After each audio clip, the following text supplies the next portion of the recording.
Қайырлы күн, құрметті менің оқушыларым. Бүгінгі күні 1-ші сынып әліппе 86-ші сабақ йо дыбысы мен әрпін қарастыратын боламыз.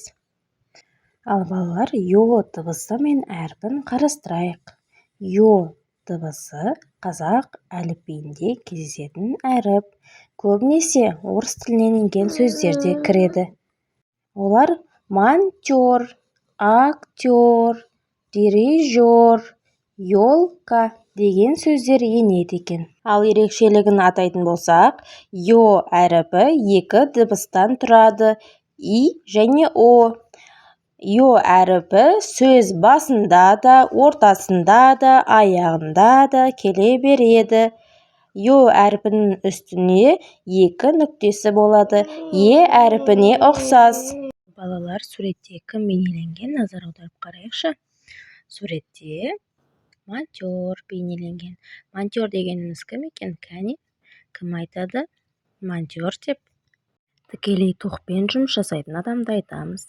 Ол ең биік бағана үстіне шығып, тоқпен жұмыс жасау үстінде. Йо әрпі и және о әрпінің қосындысы екенін есімізге салайық. Йо әрпін ермексаздан жасап көрсет дейді. Монтер сөзін дәптерімізге жазып алайық. Ал бізге берілген 2-ші тапсырмамызға назар аударайық. Берілген сөздерімізді буынға бөліп, оқып шығайық. 2 буынды және 3 буынды сөздер берілген.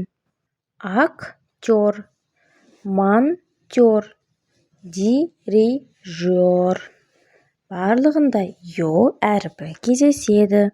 Атап өткендей, монтер жайлы бізде мәтін берілген. Сол мәтінді оқып шығайық. Монтер. Менің ағам монтер.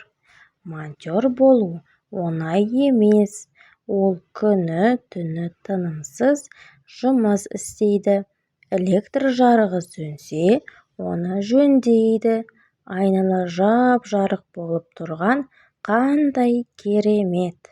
Берілген мәтінімізді өзіміз үшін тағы да бір қайтала оқып шығайық. Өте қызықты мәтін және тың ақпараттар берілген. Балалар, келесі тапсырмаға назар аударайық. Бізге жұмбақ жасырылған екен. Жұмбақты оқып, жауабын тауып көрейік. Таяқша бар қолымда, кімді айттым ойымда. Ескен Елубай ағамыз жазыпты. Кәнекей, жұмбақтың жауабын кім тауып көреді екен? Қасында суреті бейнеленген. Мұқият қарап көрейікші. Әрине, ол бізде дирижер бейнеленген екен. Жарайсыңдар, балалар.